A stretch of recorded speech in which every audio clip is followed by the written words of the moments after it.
What's up, everybody? Welcome to episode 3 of Blue River Bowhunting Podcast. I got Ryan in studio with me this week, How's it going? and we're gonna do some talk a little bit about some cell cams and some scents and some other things with Jordan. We got Jordan back on. How's it going, buddy? Pretty good. Thanks for having me back. Uh, And we, I know you're always up to talk about something, so we might as well talk about something. oh yeah, oh yeah. You got I'm gonna be that annoying person that hey, you got somebody this week? If not, let me know. Let me know, man. Let me know. Well, we were kind of talking before we started recording here. Jordan's going to do something kind of cool with us this year. We're going to kind of journal every hunt and, hours we logged into the stand, what stand we were in, weather, barometric pressure, everything. And then we're going to come on here weekly with Jordan and talk about everything we saw, how it's playing out for us, what moves we made, what bad moves we made. But I think it's going to be a good thing, man. Absolutely. Like we were just kind of chatting about before. Last couple of years, I've just kind of always made a log or journal entry, kind of like every day or every time that I hunt. The time I hunted, what stand, the weather, cloud cover, no cloud cover, barometric pressure, wind direction, all that jazz. That way I can kind of go back each year and kind of see if there's a pattern that I'm missing or something. Now, last year I even got really crazy. I started making a spreadsheet based off cell cam locations, and I would mark, and I had like hour by hour, and I would make a mark whenever a deer would come by, and then it'd be a buck or a doe or whatever. So I got really into it kind of with that last year. That's kind of fun, a lot very time consuming, but I think with this year, with my twin boys and my hunting time being a little bit limited, I think I need to be really selective on my days and maybe use some of that information to my advantage. So, Oh, but yeah, absolutely.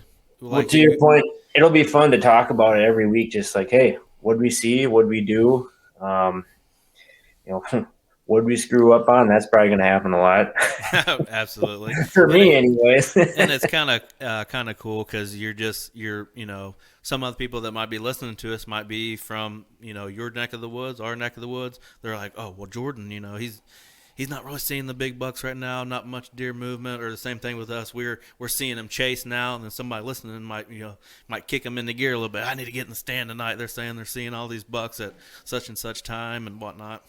Heck yeah. I mean, that's kind of the same time every year, no matter, everyone always asks, hey, when's the rut going to be this year? And I'm kind of pretty much a believer that it happens the same time every year in your area.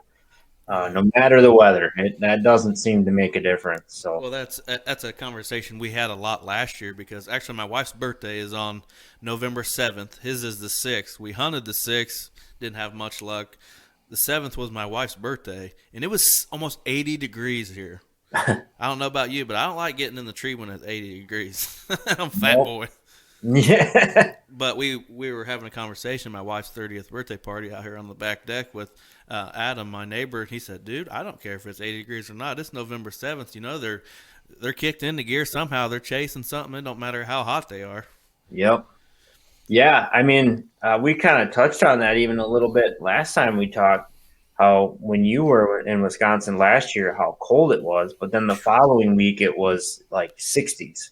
Mm-hmm. And it was nice to sit in, because you weren't freezing your butt off like you were the week before.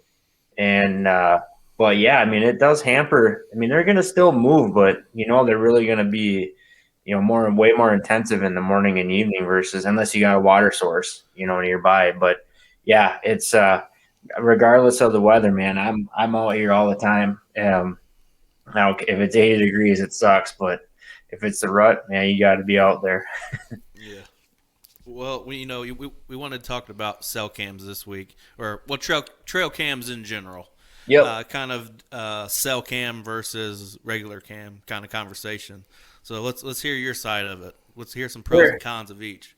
Yeah. Well, I really kind of got into the cell cam game about 4 years ago now. The land that I hunt on is about an hour away from where I live. So checking cards every week isn't exactly a feasible thing. So Sorry, cat here. The so getting them on my phone every almost instantly or whatever is awesome because then it's one thing I don't have to worry about. Don't worry about her in the background. It's all right, buddy. And so my buddy kind of he had a bunch of Spartans, and that's what I got. And it was expensive, but I was like, well, let's try it and see how it works. But I've been kind of hooked on it ever since, man. Like just all day, every day, or waking up every morning. It's a bit like Christmas, in the morning with all the pictures you go through. Pros, I guess, for me, other than the fact that you get them right away, is that especially if you're someone who's far away, that's really nice to get them right away. But then you're not getting in the woods either, spreading your scent around to check cards. Especially if you have a larger property to hunt like I do. You're kind of tramping all over the place. So if I can limit it to once or twice a year where I have to maybe change batteries or an SD card, that's worth the investment alone right there. Yeah, like I think about every morning, about 5:30, 6 o'clock in the morning, me and him are usually having a text message conversation because I done sent him 15 pictures off his trail camera from the night before. Yep. Which is always not like you said. It's Christmas morning. I'll be laying in bed 1, 2 o'clock in the morning, see my phone light up. I'm like scrambling over to it real quick. Come on, big buck, big buck. Oh, Yeah. come on, it's just a doe and a fawn. Yeah. I know. I was because they have a little icon on the app, so a little icon shows up on your phone. I'm like, oh, is it the little Spartan logo or is it the Tacticam logo or what is it?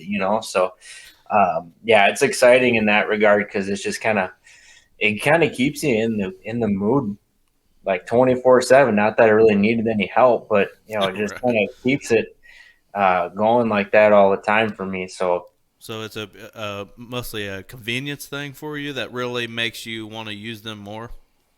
yeah, for me personally, and a lot of other people that I know that have it, it's a convenience thing because most people hunting land isn't out their back door.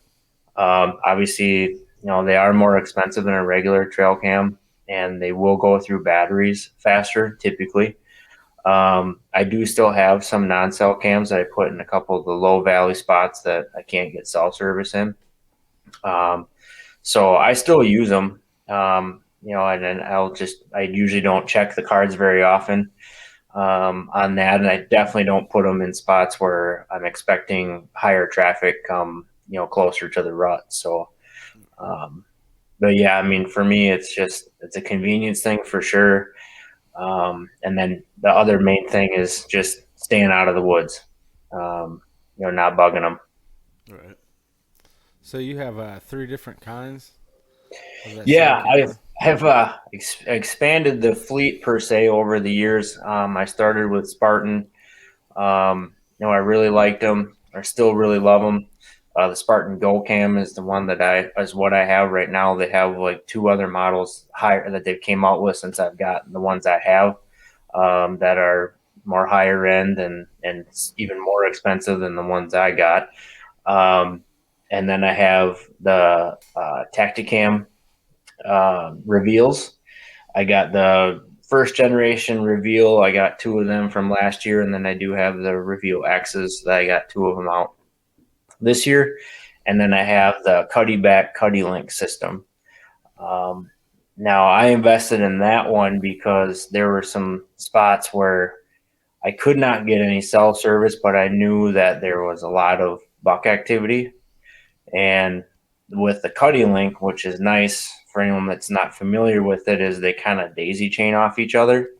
So as long as the home camera gets cell service, the link cameras, as long as they can talk to each other, will relay it back to the home camera. So that's how I was able to get cameras in spots that I otherwise normally wouldn't have in terms of cell cams. Now, with them, they're not instant like the Tacticams and the Spartans. You can set it to be they can transmit like every hour, or I set mine to every 12 hours right now because I don't need them all that often. As we get closer to hunting season or the rut, I will change it to usually like every 4 hours. Now my home camera's got a cell or a solar battery on it too, so I don't worry as much about chewing through batteries on it. Um, so, the Cuddy Link system is awesome with that, in my opinion, for anybody who has trouble getting good reception and really wants to get some cell cams going.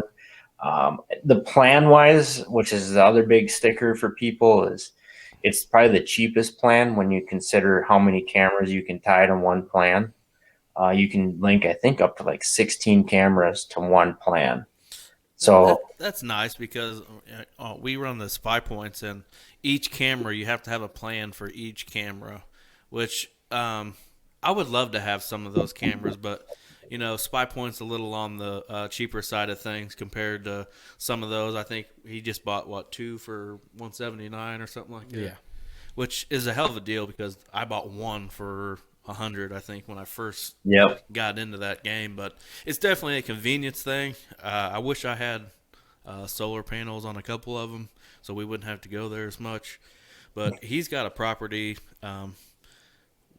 east of here, which is a pretty good piece of property, and we haven't had much luck on getting the self-service to the spy points, so he's kind of running all just regular trail cams off of it, Sure. which it's about an hour drive from our house, so he gets out there and checks them, which he left a hat last time he went out there, but Yeah, that's a great option for, with the cutting links, for something like that.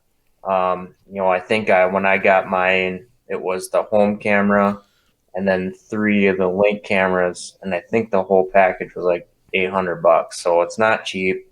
But you get 4 cameras out of it, which is still more than obviously a spy point or even a Tacticam when it comes down per camera. But I guess it's like I said, you can add more cameras and you'll kind of save money in the long run versus the per camera plan. right. What do you think? Do you like running spy points better, or you like running the wildlife innovations better? Yeah, I just prefer the SD cards. They're a lot cheaper, a little more disposable.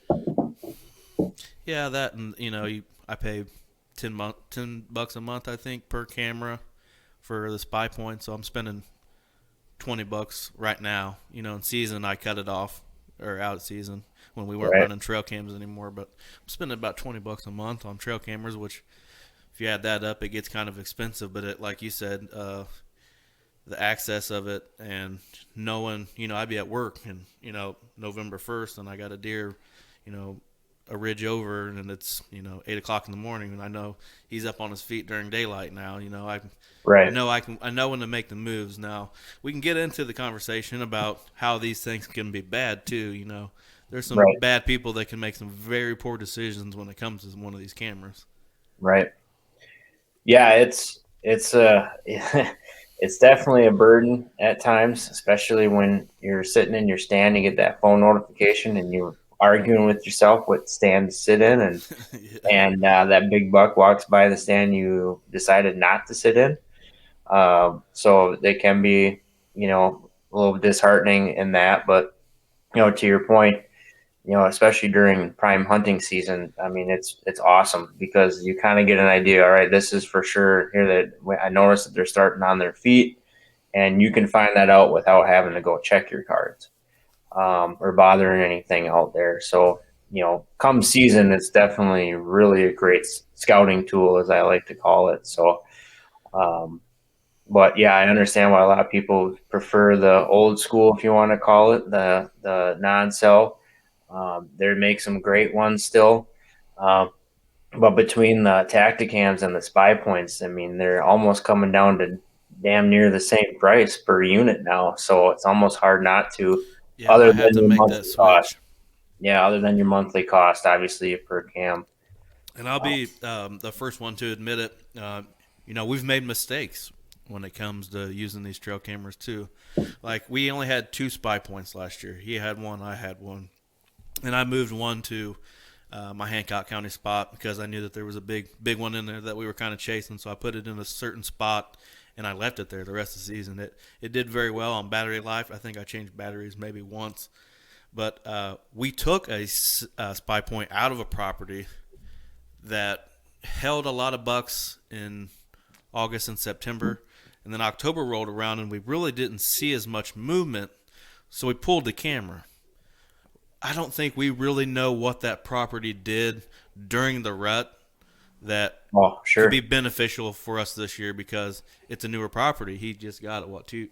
Last year was basically our first full year doing it. He'd hunted it once before during shotgun the season before that, but it was just a couple times he went back there, wasn't it? Yeah. So I think we made a mistake by pulling it. We moved it to a different property, which he ended up killing his big one on that property, but we didn't. We never had trail cam pictures of that deer, and I think if we should have just left it there, we shouldn't have touched it. Should have just left it up and seen what actually happened there throughout the rut, because I think we only hunted it like 2 or 3 more times after that, which right now it's kind of being our biggest bachelor group. I mean, we got Yeah. 4 or 5 deer in there that I'd shoot easy, and that's saying Right. something. All within a 30-acre piece of property. For sure. Yeah, I had the same thing happen to me 2 years ago. I had a cell cam up in a spot. I wasn't really getting much other than does, and I pulled it and I moved it somewhere else. And then I put a non-cell cam in that spot just because I was curious. And then I went and checked it like mid-December, right? And didn't expect much on there, and it was just loaded with bucks between like 10-day period of the rut. There were just bucks in there every single day. So yes, it can make you make bad decisions.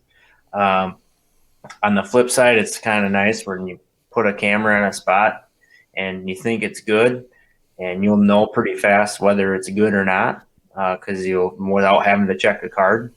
But like you said, sometimes it goes against you because you might push it too early because you're a little too impatient. So um, definitely that can be a drawback of cell cams too. Other big thing that me and my buddies talk about is over reliance on them. As in, you just get too, well, if I don't see a deer on it, then there's not any deer there. You just got to remember that with cell cams and just trail cams in general, that they capture so little of the area around it. So, but cell cams seem to really exacerbate that whole idea of becoming too reliant on them as a scouting tool. So you still got to get your boots on the ground at some point, probably obviously before rut, but that can be a drawback of the cell ones too. Yeah, we had some trail cam pictures from the Connorsville property that's out of cell range, and there was like a 10 or 20 day stretch there during the rut where, I mean, there were bucks fighting. I mean, 2 or 3 bucks in every picture. It was madhouse. Yeah.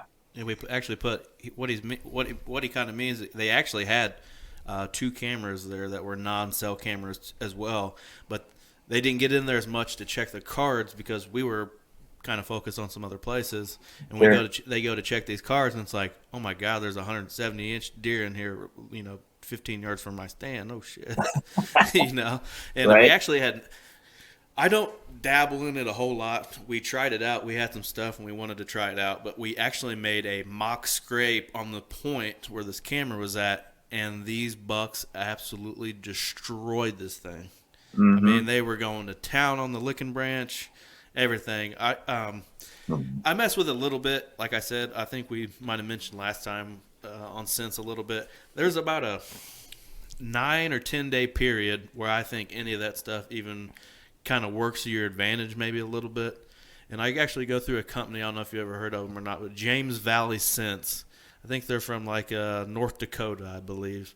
But I got one called Wall Hanger. It's a mature buck scent, and I don't use it very often. And we were kind of talking. He goes, man, I got that camera up right there. You ought to, dabble a little bit out. So I went up to the licking branch, kind of just stuck it in there just a little bit and took some out on a stick and rubbed it down into the scrape. And for about a 2-week period, these bucks were angry. They dug up the ground. I mean, they were definitely using it as a community scrape after that. And it wasn't really much when we first put something down.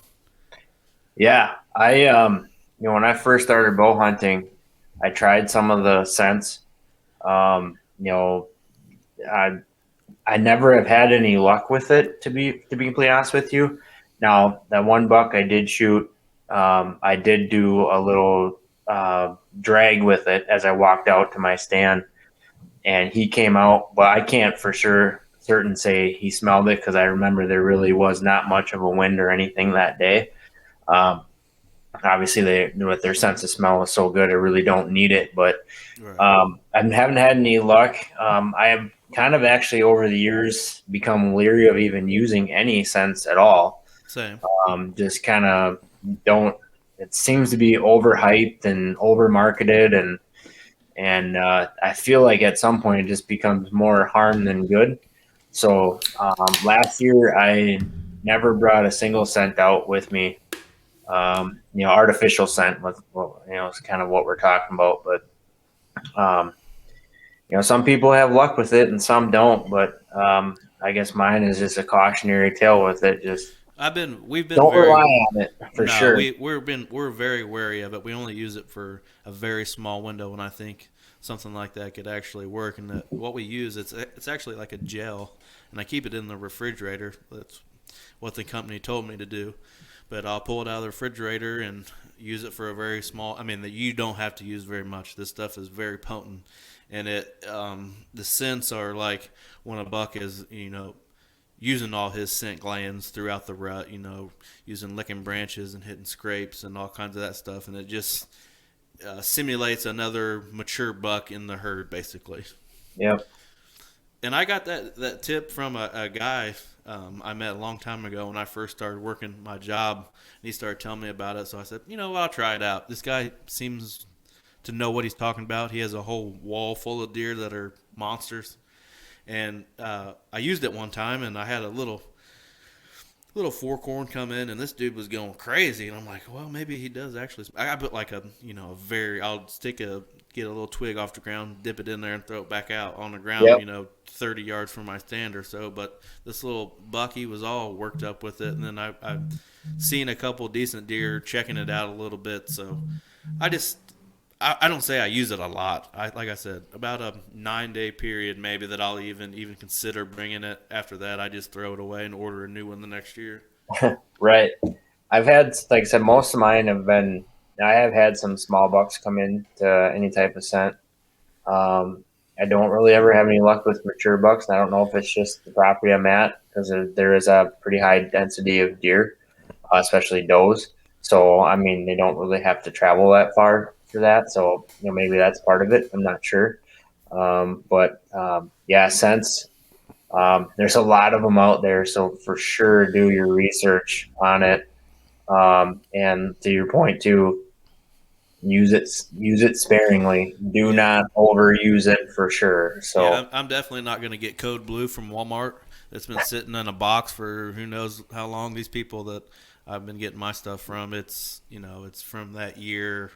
It's pretty fresh. I don't know exactly how they do the gel process, but I'm sure they're smart about it. And um, I've seen them on multiple shows on the Outdoor Channel and stuff like that. I know that doesn't, they're just marketing people or whatnot, but right, at least I bought some and I tested it out, and I've had a little bit of success with it.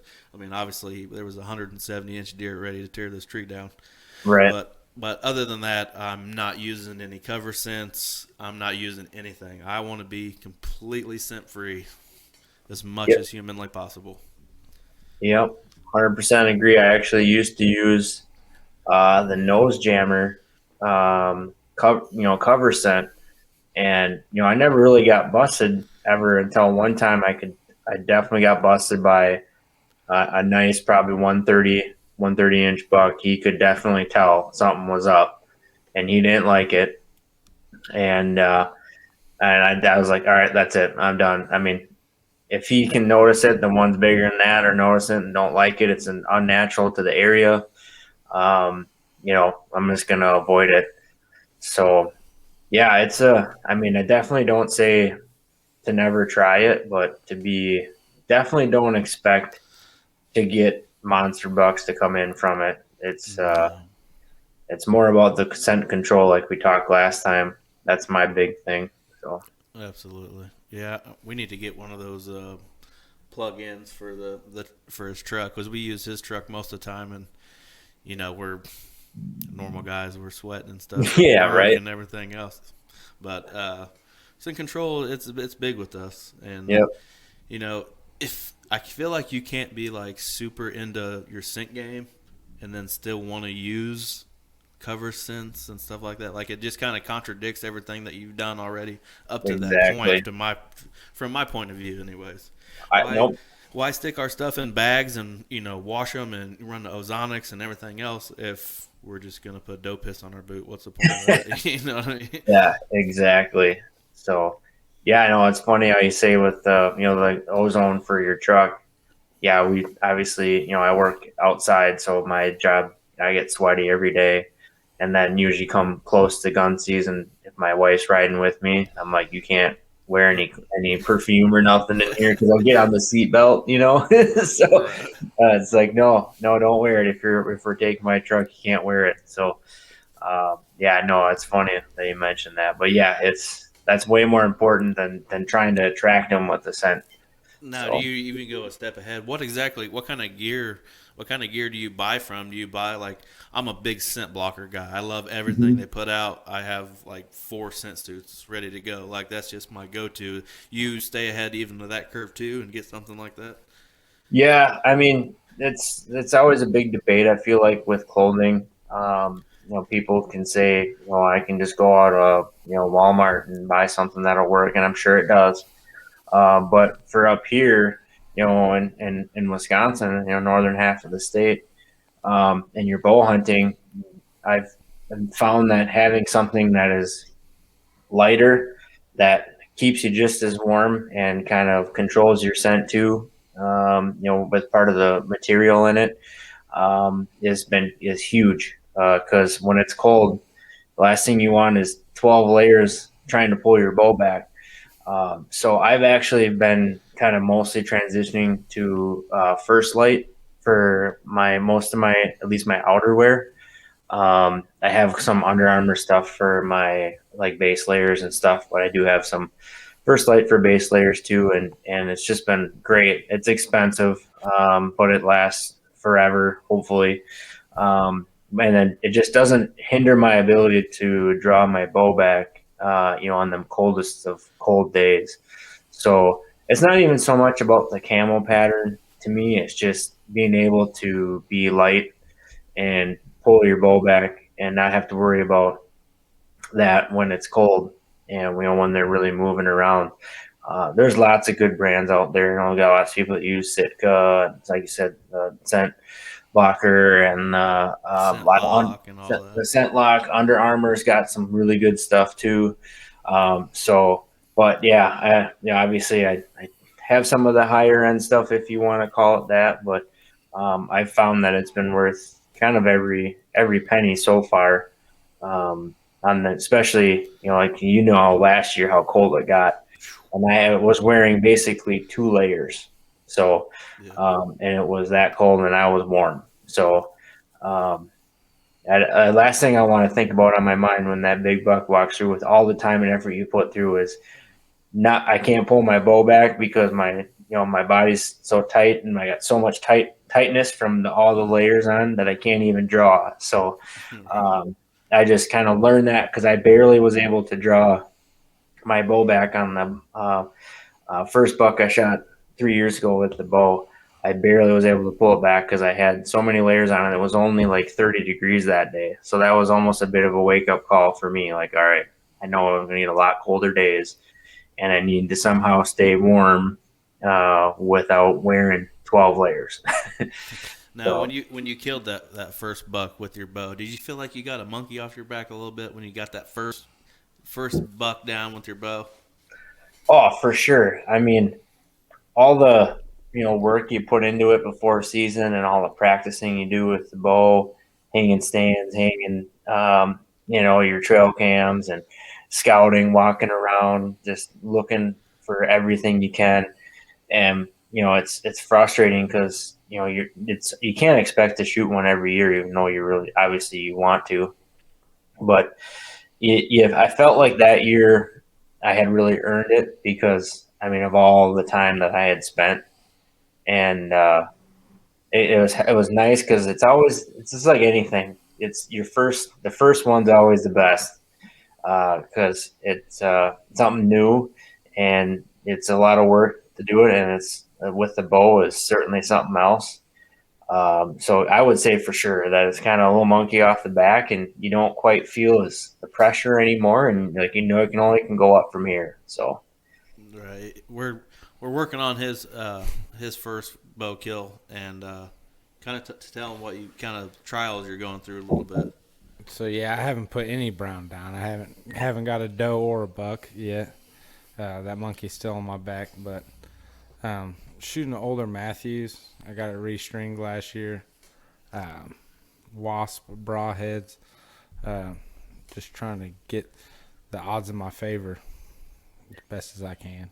oh, for sure. And I thought about that too with mine is maybe I should shoot a doe with the bow first because that gives me a good practice or opportunity to shoot at a deer versus waiting to shoot at, a big buck the first time with the bow. And, first shot I ever took with the bow at a buck, I connected. So, I guess I didn't live to regret that. If I would have missed it, maybe I would have been like, well, it's nerve wracking. Now, luckily for me, though, it all happened so fast that I didn't have a whole lot of time to get too nervous or anything like that. But it just gives you a huge boost of confidence too. So Yeah, my actually the first time I ever killed a deer with my bow, I shot two does in one night. I was a little trigger happy at the moment. that's good.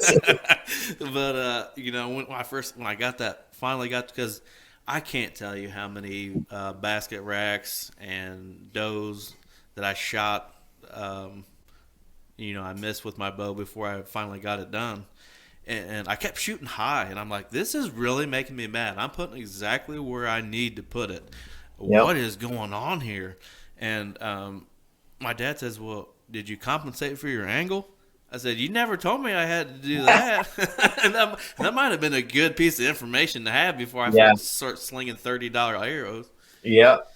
Oh, But for sure. finally once you finally figure that angle out, a lot more will come to you because you can put it exactly. You know exactly where it's going to hit, even when you're shooting from an angle.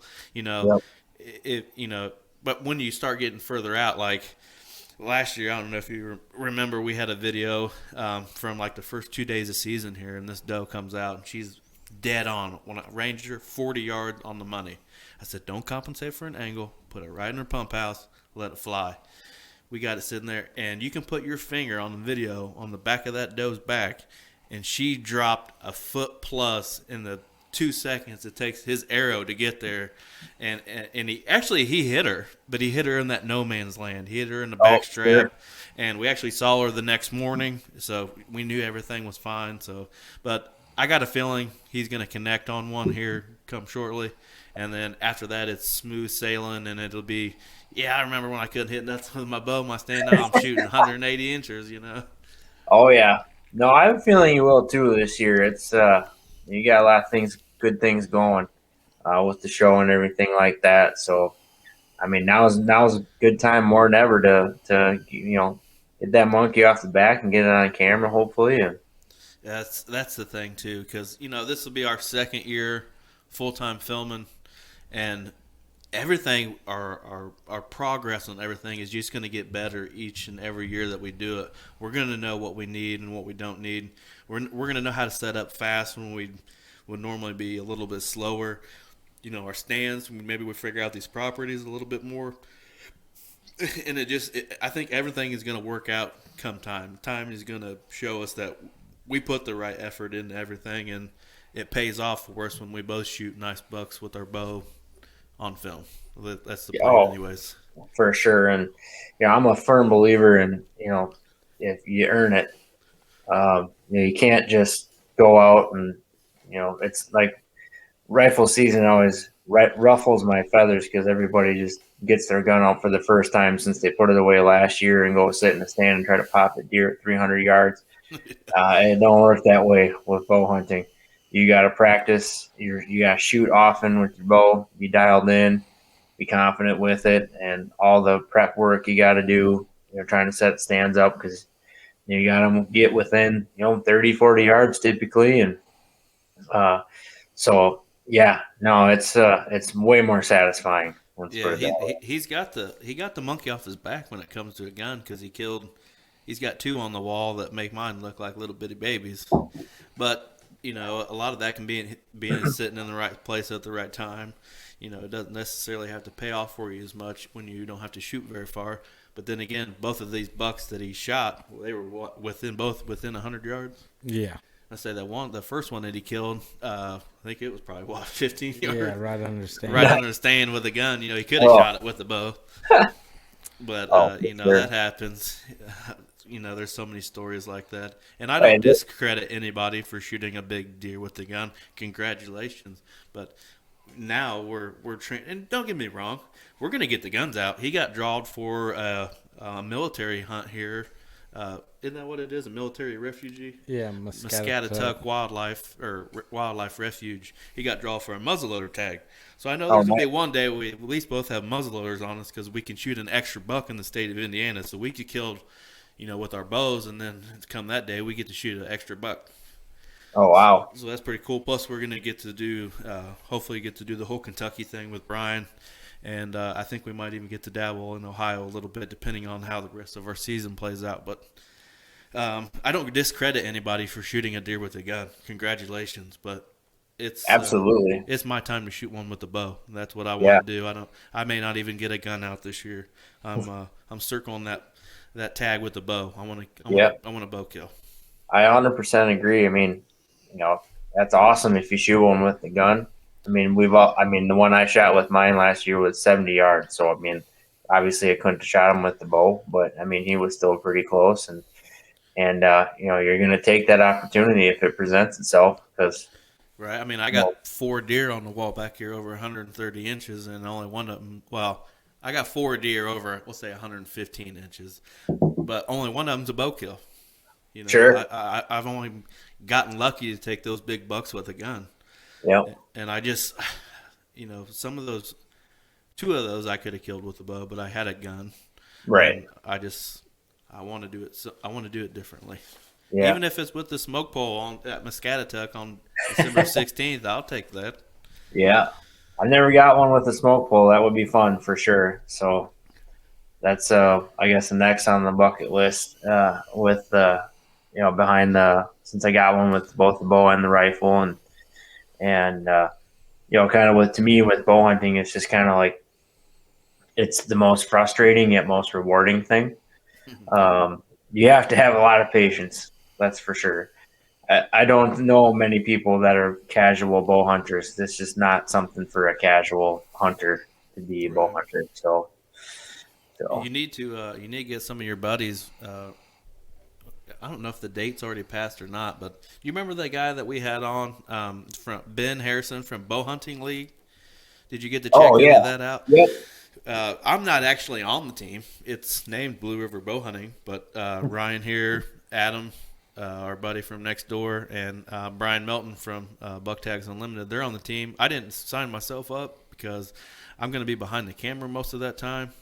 But they have really cool prizes, and it's just something kind of cool to get into. Like sure, they have daily prizes. You might be the one person in the whole country to shoot a deer that a decent buck that day. You know what I mean? Because most of the guys you're going with, they're not going to shoot spikes. You know what I mean? right, If they're in this league, they're there to shoot big deer, and you win prizes just for shooting a deer on a certain day. really, oh, Yeah, that's fun. I, Yeah, I, I organize through work. I organize a buck contest for both bow and gun through its employees and their families and our retirees. All proceeds go to United Way, and we usually give away trail cams and some tree stands every year. But it's just something that helps. It's another camaraderie thing. It's kind of fun to see what everybody shoots. We do obviously prizes for biggest buck, but to try to help encourage people who aren't really, maybe don't like to shoot, wait for the big one or whatever. We just do drawings too for if whoever submitted a buck, and if we usually even do one for the smallest buck, a little prize for whoever shot the smallest one. So we're not really encouraging people just to shoot the big bucks. just trying to another reason to get people out hunting and for a good cause. So, but that kind of stuff's fun too. So, Absolutely. We have a little fun during duck season the last few years. We have a decoy that we've cut a hole in and made it a piggy bank. And, when everybody's drinking beer, we'll throw dollar bills, or sometimes people throw 20s in there, or change, or loose change in your pocket or your truck. And the first person to kill a band gets the money in the pot. What did we go, like 3 years before anybody killed one? Yeah, it took forever. And the duck that got shot with the band, him and my brother tag teamed it. So my brother goes, "Well, I'll take the money, you take the band." Ryan's like, "Absolutely, I'll take that band." all right. I think we end up having like $300 in the decoy for a few years, and I think it's been stacking up. Well, you shot another band last year. Yeah, I got the bonus again last year. I've been duck hunting for 10+ years, and I've never gotten that. It's kind of like killing a big buck. Sometimes you got the luck to be there and do it. Sometimes you just don't have any of the luck at all. And that's me with duck hunting. Yeah. You got to be lucky with one. I don't care what anybody says. There's a lot of luck involved with it too. So, Yeah. A lot of time put in. yep. But you know what? That's what makes it so much worth it, though. If you ever get one down, it's just to me when I got my first buck. I mean, I called my wife right away, and I was damn near in tears with how excited I was and whatever. And when you think back with how many hours you've spent between preparing, shooting, all that stuff, and it's not something that's you do because you have to. You do because you enjoy it, but it at least feels good that all that work you put in really paid off in the end, and you learn so much every year from hunting. I mean, they always throw you a curveball every year. You think you figure them out, and they do something different. But yeah, no, I just bow hunting, man. I'm just addicted to it now. My Absolutely. wife isn't totally on board with that yet, but Well, there's typically I had this idea earlier. It may be a stupid idea, but I think, maybe mid-season or maybe even before season, you have your wife in the background back there, and I'll have my wife in studio with me, and we'll talk about spouses and hunting. hey, That'd be kind of a cool show. Like, well, this is what you got to put up. Tell your wife, you guys being new parents and stuff. Kind of expectations to handle and stuff like that. yeah, actually, I think that's a great idea. If the boys are awake, we'll maybe have them hanging out in the background and whatnot. But no, that's a good idea because Because most people laugh at us at a conversation like that, but it's funny because like his wife and my wife, they'll go get their nails done or something like that. And last year they threw a date out. When my wife says that most of the time, I'm like, yeah, fine, go ahead, do whatever you yep, want. And me and him were texting back and forth, and turned out it was opening day of bow season. I'm like, oh, you're not. Oh, never mind. You're not going to get your nails done. Me and him are going bow hunting. yeah, right, Unless you're taking kiddo to the salon with you, we're going bow hunting. We've been right, prepping for this since last year, so we're right. ready to go. Like today is the day we get to go the first time. You're not stopping me. I'm going right now. 100%. Yep. I think it'd be a cool little show to have. They can talk about kind of the trials and whatnot that they go through with Oh being yeah, married to somebody that's obsessed with the outdoors. yeah, and they'll make fun of us, which it's fine. We'll let them throw their shots on the air. That's Yeah, fine. I'm pretty good at being made fun of. Yeah, hell yeah. No, man, I'm looking forward to a bunch more of these. Season here in Wisconsin is just a few weeks away. Um, we'll meet hopefully every week, and I don't know whether I can get out every week or not. It'll be a little hard to say, but I'll have at least trail cam reports I can report in on, and Right. and for people who are listening, I think we talked earlier. If you've got some really cool trail cams, pictures or videos, I think we should send them. Yeah, send us them. We're actually I'll post a picture on here whenever I edit this all together. But we're gonna start doing like a trail cam picture of the week, and send your photos in. Send a brief description. You can send it to our Twitter, to our Facebook, to our Instagram, to our email. just send them pictures. It can be a video, it can be anything, but we want to just kind of have something else to talk about whenever we start talking about Yeah. how our hunts are going and stuff. And Jordan here has submitted a few things this week, and it's a pretty cool picture of a buck running through. You got a feeder there or something? No, that's that food plot that I did with the water hole on it. He's something kind of spooked him through there. But yeah, it's a pretty cool pic. Got him up close. That was on a Spartan camera too. Um, but yeah, and I don't know about you, but I wouldn't even keep it strictly to deer. If you got some No, cool no. pics If you got some turkeys going through there, a big old bobcat or cougar or something cool, we don't get much like that. or that Actually, I put a badger video I sent you. yeah, that's really cool. I'll put that up too. But we actually I had a trail cam picture from yesterday. I put it on our Facebook. This one spot I have, it's in the corner of this. We call it the graveyard, and a squirrel must have messed with it or something. And he's got the fence like the fencing is in the camera in my view now. It's just a small sliver of the fencing because I had it on a tree behind the fence actually, and you can't tell unless you really look at this photo. But there's actually a coyote that has went underneath the fence and he's coming through the fencing. And if you're not really paying attention, you don't even know he's there. Like I sent it to him, and he's like, "Why are you sending me a picture of a fence, dude?" I'm like, "Look at the fence."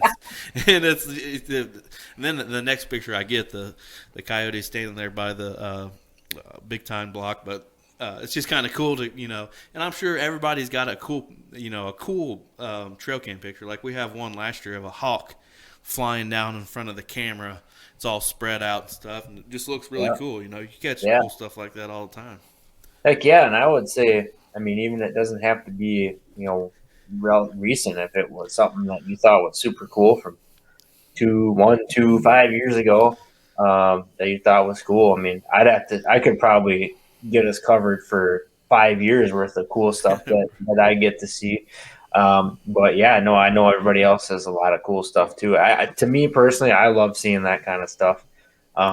I'll even make it more interesting to get some people really to jump on this if they're listening, which we're 47 minutes deep into this. If you're still listening, we appreciate every second that you listen to us. For every person that submits a trail cam picture for next week, I'll send you a Blue River Bowhunting sticker, courtesy of me.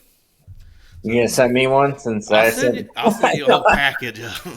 I got one. I got one ready. But when you get the new ones made up, I definitely want one of those. I'm filling up the beer fridge with hunting stickers. So that's what I just did. I got a new beer fridge for the garage, and it's covered and stickered. We just put a bow hunting league sticker on it about 47 minutes ago. But we appreciate you coming on with us, man. We're gonna have a lot of fun with this. I know we've had some feedback a little bit on Twitter with me and you. Some people have been listening. Yep. Supposedly, I'm paying you to come on the show every week now.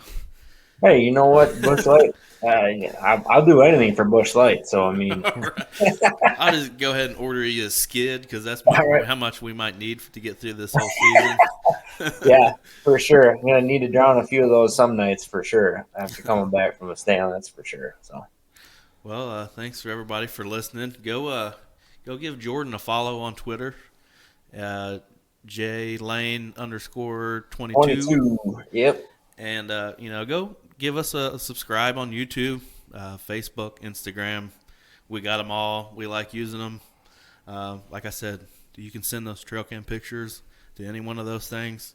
If you go anywhere through the podcast, you can find the email on there. If not, it's bwayne8589@gmail. Send them in, but we appreciate you guys watching, and have a good week. You too. Thanks.